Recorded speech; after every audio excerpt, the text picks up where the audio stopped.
আসসালামু আলাইকুম। আবারও হাজির হয়েছি এডুকেশন উইথ আমেনা চ্যানেলের পক্ষ থেকে সকলকে জানাই আন্তরিক অভিনন্দন।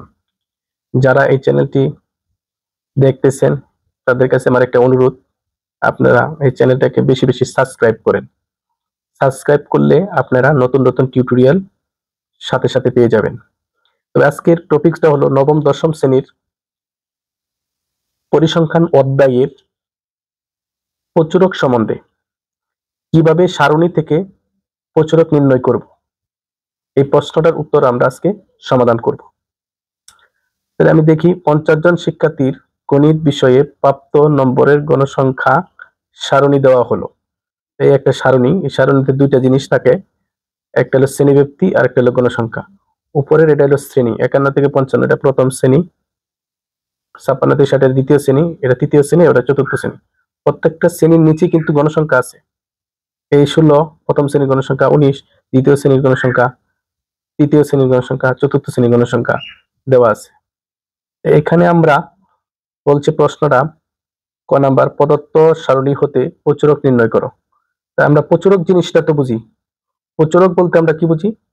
যে সংখ্যাটি সবচেয়ে বেশি, যে সারণীর মধ্যে যে সংখ্যাটা মানে গণসংখ্যা যেখানে বেশি থাকবে সেটাই প্রচুরক।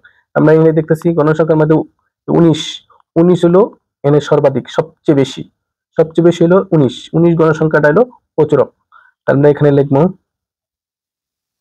সারণীতে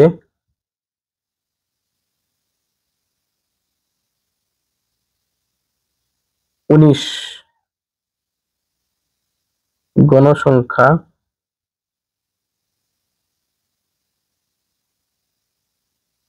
সর্বাধিক বার আছে,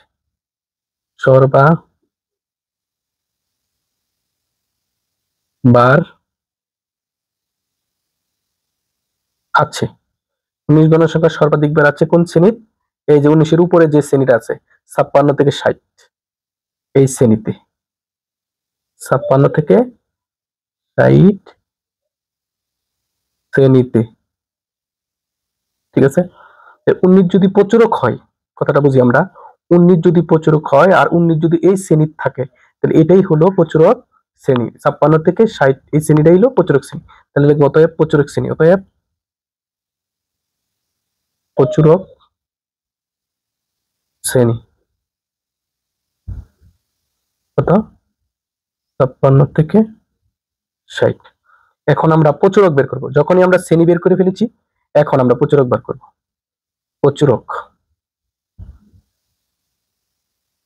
প্রচুরকের সূত্র, প্রচুরকের সূত্রটা কি হবে? L plus F1 by F1 plus F2 গুণন H, এটা হলো প্রচুরক শ্রেণীর সূত্র। এখন আমরা সূত্রটা লিখবো, যেখানে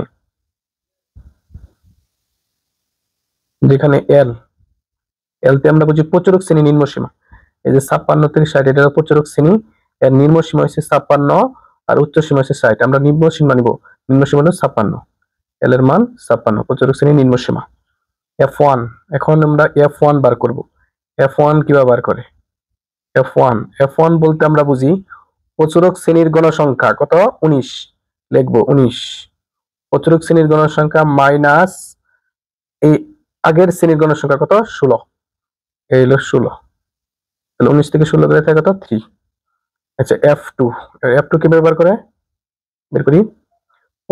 প্রচুরক শ্রেণীর গণসংখ্যা কত? 19 মাইনাস পরের শ্রেণীর গণসংখ্যা, পরের শ্রেণী কত? 10, এটা 10। 19 থেকে 10 গেলে থাকে কত? 9। এখন বাকি এইচ হলো শ্রেণী ব্যবধান, যে কোনো অঙ্কে এই শ্রেণী ব্যবধান।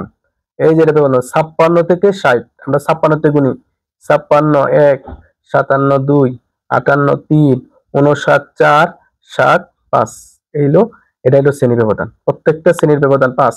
51 থেকে 55 5 ব্যবধান, 56 থেকে 60 এটা 5 ব্যবধান। এইচ বলতে যে কোনো অঙ্কে এটাকে আমরা ব্যবধান মনে করব, এর ব্যবধান হলো 5। এখন আমরা মান দিয়ে ব্যবহার করব। এল এর মান আমরা পাইছি 56, পরে দিব প্লাস, পরে যে সোজা লম্বা টানটা দিব, দিয়া F1 এর মান হলো 3, 3 লিখবো। এখানে নিচে এই যে নিচে F1, আবার F1 এর মান লিখবো 3, পরে হলো প্লাস, এই যে প্লাস দেব, F2 এর মান হচ্ছে 9, এই যে F2 এর মান হচ্ছে 9, এই 9 লিখবো, পরে গুণ চিহ্ন দেব, এই যে গুণ চিহ্ন, H এর মান হলো আমাদের 5 লিখবো। লেখা আবার সমান সমান দিয়ে 56 লিখবো, 56 প্লাস উপরে দেখো 3 টান দেব, 3 আর 9 হলো 12, 12 দিব, গুণ 5 দিব। এখন আমরা ক্যালকুলেটর ইউজ করব। ক্যালকুলেটরটা ইউজ করি, এই যে আমাদের ক্যালকুলেটর।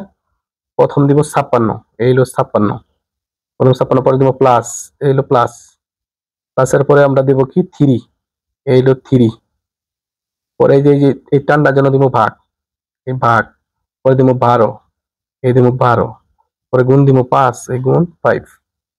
উত্তর কত? 57.25, 57.25।